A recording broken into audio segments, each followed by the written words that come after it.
예수님의 부활을 본 제자들에게 예수님은 증인으로서 살 것을 아주 단호하게 말씀을 하셨습니다.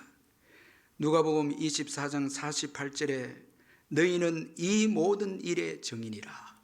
이 제자들에게 부활의 주님께서 나타내 보이시고, 그리고 성경을 통해서 자신의 그 십자가와 부활에 대해서 설명을 해주시고 난 다음에 이 모든 일의 증인이라. 너희는 이 모든 일의 증인이다. 그렇게 말씀하셨고, 그리고 사도행전 1장 8절에서도 오직 성령이 너희에게 임하시면 너희가 권능을 받고 예루살렘과 온 유대와 사마리아와 땅끝까지 이르러 내 증인이 되리라 하시니라. 자, 여기에서도 성령이 임하면 너희들은 내 증인이 될 것이다. 증인이 되리라. 그렇게 말씀을 하셨습니다. 자, 여러분, 이 증인으로서의 삶, 부활을 경험하고 부활을 믿는 자들의 증인으로서의 삶은 이건 엄숙한 명령이고 가장 중요한 명령입니다. 인생에 죽고 사는 것이 여기에 달려있기 때문에 이 예수님의 부활을 전하는 이 증인의 삶은 정말 이건 중요한 것입니다. 따라서 예수 믿는 저와 여러분은 반드시 증인의 삶을 살아야 하는 것입니다. 여러분, 하나님은 예수님을 다시 살리셨습니다. 그래서 우리가 앞 시간에 살펴본 대로 사도행전 2장 24절에서 하나님께서 그를 사망의 고통에서 불어 살리셨으니 이는 그가 사망에 매여 있을 수 없었음이라. 그렇게 말씀하고 있습니다. 따라서 예수님의 부활은 이건 진실입니다. 실제적 역사적 사건입니다. 이건 진리입니다. 이건 결코 사람들이 만들어낸 이야기가 아닙니다. 예수님의 부활은 이건 실제적 사건인 것입니다. 그래서 사도 베드로는 예수님의 부활은 인위적으로 조작된 사건이 아니고 먼저 성경에서 예언된 사건이다. 그렇게 말씀하면서 베드로의 예수님의 부활에 대한 예언의 말씀을 그가 이 유대인들 청중들에게 증거를 했습니다. 그리고 오늘 본문에 들어와서는 사도 베드로는 자신이 예수님의 부활의 증인이다. 이제 자기 자신이 예수 부활의 증인임을 또 증거하고 있습니다. 예수님의 부활이 얼마나 중요했기에 이 사도 베드로는 구약 성경을 통해서 증거를 하고 있고, 오늘 본문에 들어와서는 자신이 직접 예수의 부활을 보았다는 것입니다. 직접 체험했다고 그렇게 말씀하고 있습니다. 그래서 오늘 본문 32절에서 이 예수를 하나님이 살리신지라 우리가 다 이 일의 증인이로다. 이렇게 말씀하고 있습니다. 자, 우리 죄를 지신 예수님은 십자가에서 죽은 것으로 끝나지 않았습니다. 하나님께서 그를 다시 살리셨습니다. 여러분, 생사가 하나님께 있습니다. 여러분, 죽이고 살리고 이 모든 것이 하나님께 있음을 볼 수가 있습니다. 그래서 한나는 사무엘상 2장 6절 7절에서 여호와는 죽이기도 하시고 살리기도 하시며 서울에 내리게도 하시고 거기에서 올리기도 하시는도다. 여호와는 가난하게도 하시고 부하게도 하시며 낮추기도 하시고 높이기도 하시는도다. 하나님은 죽이기도 하시고 살리기도 하신다. 자, 여러분, 모든 인생의 생사화복의 이 결정권자는 하나님이십니다.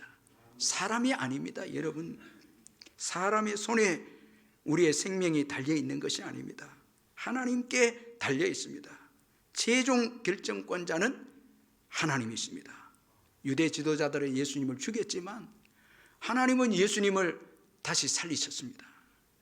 그러므로 담대히 하나님을 믿고 하나님의 뜻을 따르는 것이 중요합니다. 여러분, 예수님은 철저하게 하나님을 믿었습니다. 자, 십자가에서 죽으면서도 하나님은 자신을 다시 살릴 것을 믿었습니다. 그 부활의 신앙을 가지고 죽음을 맞이합니다. 믿고 죽습니다. 신앙을 가지고 죽습니다. 하나님께서 그 믿음을 보시고 예수님을 다시 살리십니다. 하나님은 부활 신앙을 가진 예수님을 다시 살리셨습니다. 따라서 예수님의 부활, 이건 실제적 사건임을 오늘 이 베드로가 또 말씀하고 있습니다. 그래서 베드로는 자신이 예수 부활의 증인이다. 그렇게 말씀합니다. 앞 시간에는 구약 성경을 통해서 예수님의 부활을 증거했던 이 베드로가 오늘 본문에 들어와서는 자신이 예수님의 부활을 보았다는 것입니다. 그래서 증인이라고 말씀하고 있습니다. 여러분, 이 증인이라는 뜻은 자기가 듣고 본 사실을 증명하는 사람이 증인입니다. 따라서 보지 못했고 듣지 못했다면 증인이 될 수가 없죠. 체험적인 이 신앙, 참 여러분 이거 중요합니다. 여기에는 담대함이 있고 여기에는 힘이 있습니다. 부활을 경험한 사람들의 신앙은 담대합니다. 그리고 힘이 있습니다. 사도행전 4장 18절에서 20절에 보니까 그들을 불러 경고하여 도무지 예수의 이름으로 말하지도 말고 가르치지도 말라니 베드로와 요한이 대답하여 이르되 하나님 앞에서 너희의 말을 듣는 것이 하나님의 말씀을 듣는 것보다 옳은가 판단하라. 우리는 보고 들은 것을 말하지 아니할 수 없다 하니. 자, 여러분, 예수님의 부활을 경험한 자는요, 하나님의 살아계심을 믿습니다. 보았습니다. 그래서 하나님 앞에서 살아갑니다. 이 부활을 경험하지 못한 분들은 하나님 앞에서 살지 않습니다. 사람 앞에서 그저 살고 환경 가운데 살죠. 그러다가 신앙을 포기하기도 하고 버리기도 하기도 합니다. 그러나 예수 부활을 경험한 자들은 예수님 살아계시거든요. 예수님 앞에서 삽니다. 그러니까 함부로 죄도 지을 수 없죠. 그리고 사람들을 두려워하지 않습니다. 왜? 예수님 살아계시기 때문에. 예수님 살아계시기 때문에 사람을 두려워하지 않습니다. 환경도 두려워하지 않습니다. 모든 역사의 주권자이고 사람의 주관자이신 그 하나님이 살아계시기에, 예수님 살아계시기에 살아계신 예수님 앞에서 살아갑니다. 이 얼마나 여러분 복된 사람이 아닙니까? 그래서 거짓말도 못하고요, 죄를 지어도 빨리 회개하고요, 그리고 사람들을 두려워하지 않습니다. 아주 담대한 신앙을 가지죠. 왜? 살아계신 예수님을 보았거든요. 그 앞에서 살아갑니다. 그리고 예수 부활을 경험한 자들은 듣고 본 바를 말하지 아니할 수가 없습니다. 여러분, 우리가 보지 못했고 듣지 못했기 때문에 할 말이 없죠. 그런데 예수를 만나고요, 은혜를 받은 사람들은 막 말하고 싶은 거예요. 좋은 소식을 경험한 자들은, 이 복음의 소식을 경험한 자들은 막 말하고 싶은 거예요. 그런 거로 여러분, 베드로는 예수 부활을 경험했기에 담대하게 살아계신 하나님 앞에서 담대하게 보고 들은 것을 말하지 아니할 수 없다고 유대 지도자들에게 외쳤습니다. 오늘 본문에서도 예수님을 십자가에 못 박은 유대인들에게 예수님은 부활하셨다고 담대하게 말씀을 하고 있습니다. 자, 베드로의 여러분, 이 예수 부활의 체험입니다. 그는 증인입니다. 그리고 예수님의 부활의 증인은 베드로 혼자만이 또 아니었다고 말씀하고 있습니다. 자, 이것도 중요합니다. 32절 우리 또 한번 읽어보겠습니다. 32절 시작. 이 예수를 하나님이 살리신지라 우리가 다 이 일의 증인이로다. 자, 여러분, 베드로만 지금 예수 부활을 경험하고 체험한 것이 아니고 우리가 다 이 일의 증인이다. 자, 우리가 이 법정의 이 증인의 구성 요건을 보면 최소가 2명입니다. 우리가 구약 성경에도 봐도 최소 증인의 인원이 2명입니다. 그런데 예수 부활은요, 예수 부활의 증인은 많습니다. 사람들이 많습니다. 그래서 고린도전서 15장 4절 6절에서 장사 지냄바 되셨다가 성경대로 사흘 만에 다시 살아나서 게바에게 보이시고 후에 12제자에게와 그 후에 500여 형제에게 일시에 보이셨나니 그 중에 지금까지 대다수는 살아있고 어떤 사람은 잠들었으며. 이 사도 바울이 고린도전서 15장에서 부활을 본 사람들이 여러분 500명 이상이 됨을 말씀하고 있습니다. 그런 거로 예수님의 이 부활은 확실한 실제적 사실이라는, 이거 잊지 말아야 됩니다. 여러분, 내가 보지 못했다고 해서 거짓입니까? 내가 보지 못했다고 해서 없습니까? 어떤 분들은 자기 이성에 매여서 하나님의 진리를 판단하는 분들이 있습니다. 이건 굉장한 교만입니다. 내가 보지 못했고 내가 듣지 못했다고 해서 여러분 없고 또 진리가 없는 것입니까? 그렇지 않습니다. 다만 내가 보지 못한 것입니다. 내가 듣지 못했을 뿐입니다. 다른 사람들이 얼마나 많이 예수 부활을 보았고 예수 부활을 듣지 않았습니까? 예수님을 믿는 저와 여러분들도 증인입니다. 저와 여러분도 예수 믿죠? 증인입니다. 그러므로 우리는 베드로처럼 증인의 삶을 살아야 합니다. 여러분, 오늘 이 예수 부활을 얼마나 담대하게 유대인들에게 전하고 있는 베드로가 아닙니까? 증인으로서의 삶을 살아야 합니다. 그런데 우리가 예수의 증인의 삶을 살기 위해서 몇 가지를 기억해야 되는데, 먼저는 이 예수 증인은 은총적 신분이라는 것입니다. 자, 우리가 이 증인 한번 생각해 보면 이건 은혜입니다. 부활하신 예수님이 우리를 먼저 찾아오셔서 만나 주셨기 때문에 우리가 예수님의 부활을 믿게 되었고 영생 얻게 되었고, 그리고 또 귀한 직분 얻게 되었고 사명까지 감당하는 자가 되었습니다. 주님, 부활의 주님이 먼저 찾아오셔서, 부활의 주님이 우리를 먼저 찾아오셔서 만나 주셔서 우리가 부활을 믿게 되었고, 그로 인해서 영생을 얻게 되었고 직분도 얻고 사명감도 또 가지게 되어진 것입니다. 그래서 바울은 부활의 예수님이 자기에게 찾아온 것에 대해서 정말 큰 은혜임을 고백을 합니다. 고린도전서 15장 8절에서 10절을 보니까 맨 나중에 만삭되지 못하여 난 자 같은 내게도 보이셨느니라. 나는 사도 중에 가장 작은 자라. 나는 하나님의 교회를 박해하였으므로 사도라 칭함 받기를 감당하지 못할 자니라. 그러나 내가 나 된 것은 하나님의 은혜로 된 것이니 내게 주신 그의 은혜가 헛되지 아니하여 내가 모든 사도보다 더 많이 수고하였으나 내가 한 것이 아니요 오직 나와 함께 하신 하나님의 은혜로라. 이 하나님의 은혜 중에서도 최고의 은혜가 부활입니다. 부활의 주님이 바울을 만나 주신 것입니다. 바울이 다메섹에 있는 교회를 핍박하기 위해서, 교인들을 잡아 죽이기 위해서 다메섹으로 가는 도중에 부활의 주님이 바울을 찾아오셔서 만나 주었습니다. 그래서 바울이 이제 구원을 얻었습니다. 그리고 사도의 직분을 주었습니다. 이 맨 나중에 만삭되지 못했다는 것은 부족하다는 거예요. 교회를 핍박한 그로서는 부족한데 부활의 주님이 찾아오셔서 영생을 주시고 그리고 사도의 직분을 주셔서 너무너무 감사하다는 것입니다. 그리고 이 예수의 증인, 이건 사명을 소유한 신분입니다. 이 증인은요, 사명이 포함되어 있습니다. 증인은 반드시 보고 들은 것을 진술해야 합니다. 죽고 사는 것이 증인에게 달려 있습니다. 여러분, 증인이 말하지 않으면, 증인이 증거를 말하지 않으면 이건 죽게 되는 것입니다. 증인의 진술에 따라서 죽고 사는 것이 결정되기에 예수 부활을 경험한 자는 이 사명을 가진 증인이라는 것입니다. 예수의 부활은 죄로 인해서 사망의 고통에 매여 있는 모든 인생들에게 가장 큰 복된 소식이 예수 부활입니다. 우리 인생들의 최고 본질적인 문제가 죽음 아닙니까? 병들어서 왜 여러분 걱정합니까? 죽음으로 연결되니까 걱정하죠. 병들어도 여러분 죽지 않는다 하면 걱정하지 않습니다. 그렇잖아요. 여러분 경제가 어려워도 왜 걱정합니까? 자, 죽을까 봐 그런 거죠.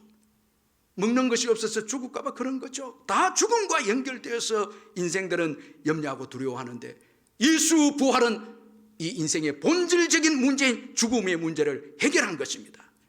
그런 거로 이 예수 부활을 전하는 일은 가장 가치 있는 일이고 중요한 일이고 긴급한 일이 예수 부활입니다. 아주 이건 중요합니다. 이번은 직장 일을 너무 과로해서 급성 폐혈증이 와서 두 다리를 이제 잘라내고 반 정도 잘라내고 오른팔을 잘라내고 왼쪽 손가락 몇 개를 절단하는 큰 수술을 받게 됩니다. 그가 이 큰 수술을 받고 병상에 누워 있는데 과거의 친구를 따라서 교회 고등부에 나갔을 때 그를 위해서 간절히 기도해 주었던 전도사님이 생생하게 기억이 났습니다. 수술 받고 난 다음에 가장 비참한 그때의 전도사님, 지난날 한번 이름도 모르는 전도사님, 친구를 따라서 고등부 전도회 때 가서 그 전도사님이 자기를 위해서 기도해 준 그 기도가 선명하게 떠올랐습니다. 그리고 그 기도 때문에 오늘 자신이 살아있는 것을 깨닫게 됩니다. 이 기적입니다. 그 기도 때문에 살아있다는 것이 믿게 되고 깨닫게 됩니다. 그때 전도사님이 그를 위해서 이렇게 간절히 기도했다고 합니다. 하나님, 오늘 여기 처음 온 저 영혼 하나님의 생명책에 올려주십시오. 구원하여 주십시오. 자기 이름을 부르면서 아주 참 간절하게 기도했다는 것입니다. 그는 병상에서 이 선명하게 깨달아지고 믿어진 이 기도를 통해서 이런 말을 합니다. 아, 나는 그날 그 전도사님의 기도 덕에 살아있구나. 그 전도사님의 기도를 하나님이 기억하시고 오늘 나를 살아있게 하시는 것이로구나. 친구가 나를 전도하지 않았다면 내가 그 기도를 들을 수 있었을까? 참 고맙다. 내 이름이 하늘나라 생명책에 기록되어 있는 게 분명하구나. 울컥 눈물이 흘러내렸다. 모든 것이 감사했다. 그저 감사하기만 했다. 감사의 이유를 더 찾을 필요는 이제 전혀 없었다. 주님이 내 이름을 생명책에 기록하셨다는 것, 어릴 때 친구 따라 교회 갔을 때 이름도 기억나지 않은 그 전도사님이 나를 위해 기도해 주신 걸 하나님이 기억하시고 응답하셨다는 것, 그거면 충분했다. 이분은 지금 휠체어를 타고 다니면서 직장인을 그대로 하고요, 그리고 복음을 아주 뜨겁게 전하는 아주 귀한 집사님으로 살고 있습니다. 제가 이 책을 읽으면서 우리 주일학교 중고등부 우리 아이들 이 동계 수련회 또 하계 수련회, 이게 얼마나 귀한지 다시 한번 깨닫게 되어졌습니다. 그때 그 예배 아이들 위해서 눈물로 교사들이 교육자들이 기도해 주는 그 기도, 이게 헛되지 않고 다 열매로 다 맺힌다는 것입니다. 여러분 믿으시길 바랍니다. 때를 얻든지 못든지 우리는 기도해 주고 복음 전하고 예배 드려주고, 때를 얻든지 못 얻든지. 그리고 이 정인, 이건 승리의 신분입니다. 여러분 세계 2차 대전 때에 연합군이 프랑스 이 노르망디에 상륙함으로 이제 연합군이 결정적인 승리를 확보했습니다. 이제 전쟁은 끝난 것입니다. 이 노르망디 상륙 작전을 통해서 연합군이 승리하게 됩니다. 그런데 이 결정적인 승리에도 여전히 지역에 따라서 연합군이 패배하는 게 있었습니다. 이 독일의 탁월한 또 이 군인들이 전쟁을 지역적으로 몇 군데는 이겼거든요. 전체는 이겼지만 지역적으로는 연합군이 몇 군데는 패배했습니다. 그런데 이 지역적으로 승리를 보고받은 이 독일의 명장 롬멜이 기뻐하지 않는 것이었습니다. 왜 그가 웃지 않습니까? 이미 모든 전쟁은 끝났기 때문에, 지역적으로 좀 이겼다고 해서 승리하는 거 아닌 걸 롬멜이 알았기 때문에 그는 웃지 않았습니다. 여러분, 예수님의 부활은 우주적 승리입니다. 이건 결정적 승리입니다. 여러분, 우리는 때로 예수 부활을 믿지만 패배할 때가 있습니다. 그러나 우리는 영원히 패배자가 아닙니다. 왜? 예수님의 부활은 결정적 승리고 우주적 승리입니다. 그럼 여러분 누구 편에 서야 합니까? 예수 편에 서야 되죠. 이게 승리작적인 정인입니다. 이거 잊지 말아야 됩니다. 여러분, 당장 목숨이 두렵다고 해서 마귀의 편에 서고 사람 편에 서서 되겠습니까? 이미 이긴 예수님 편에 서야죠. 예수님 편에 설 때에 우리의 신앙이 헛되지 않고 영원한 상급이 있을 줄 믿습니다.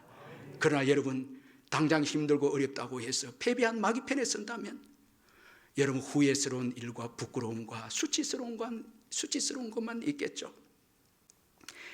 여러분, 승리의 신분, 이게 정인입니다. 고린도전서 15장 57절 58절에 우리 주 예수 그리스도로 말미암아 우리에게 승리를 주신 하나님께 감사하노니 그러므로 내 사랑하는 형제들아 결실하며 흔들리지 말고 항상 주의 일에 더욱 힘쓰는 자들이 되라.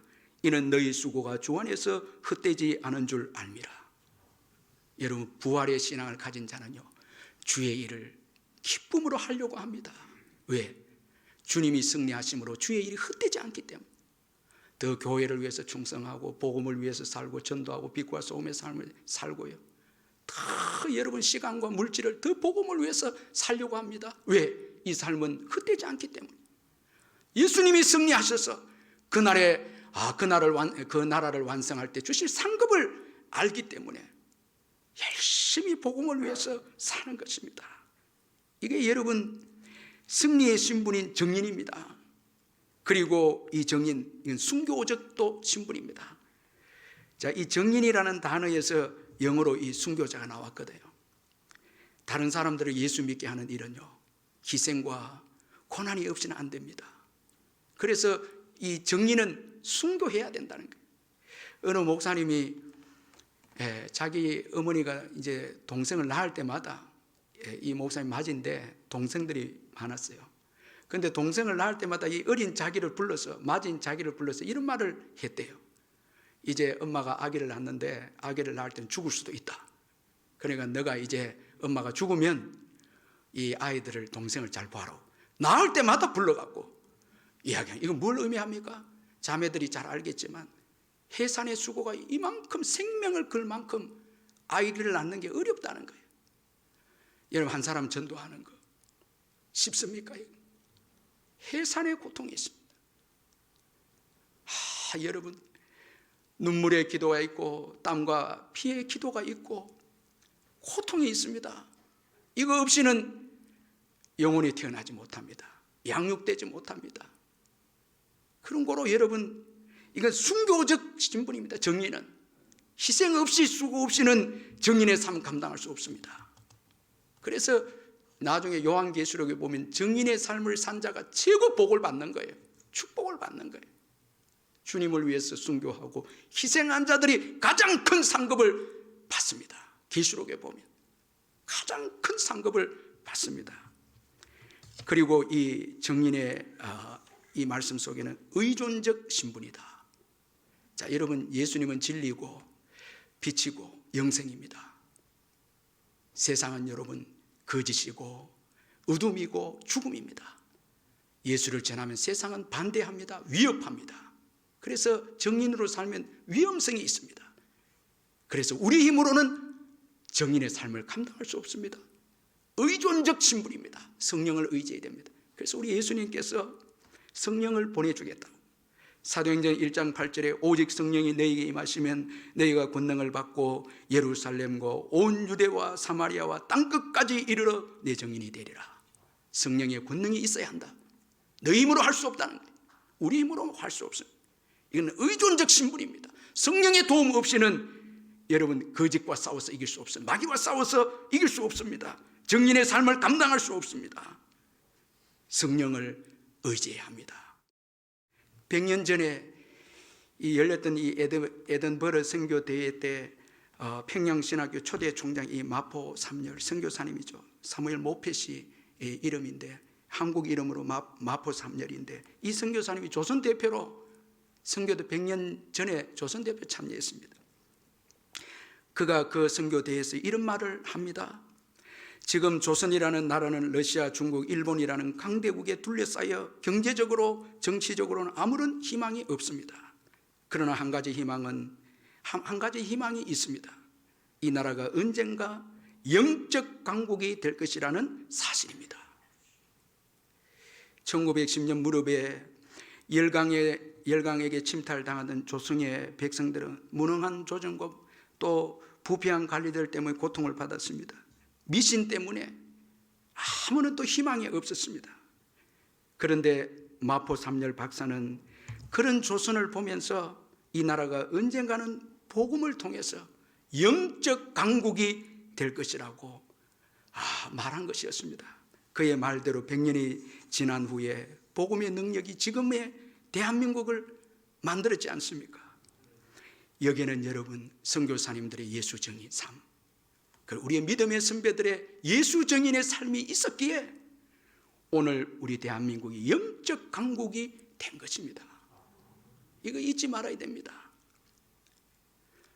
여러분 정인입니다. 보고 들었습니다. 남이 보지 못한 거 보았습니다. 남이 듣지 못한 거 들었습니다. 이제는 전해야 합니다. 여기에 우리 가정의 미래가 있고 우리 자녀들 미래, 이 국가의 미래, 이 세계의 미래 오직 예수 정인들에게 달려 있습니다. 여러분, 나를 위해서 더 이상 살면 안 됩니다. 다 망합니다. 예수 위에 살아야 됩니다. 부활의 증인으로 살아야 합니다. 기도하겠습니다.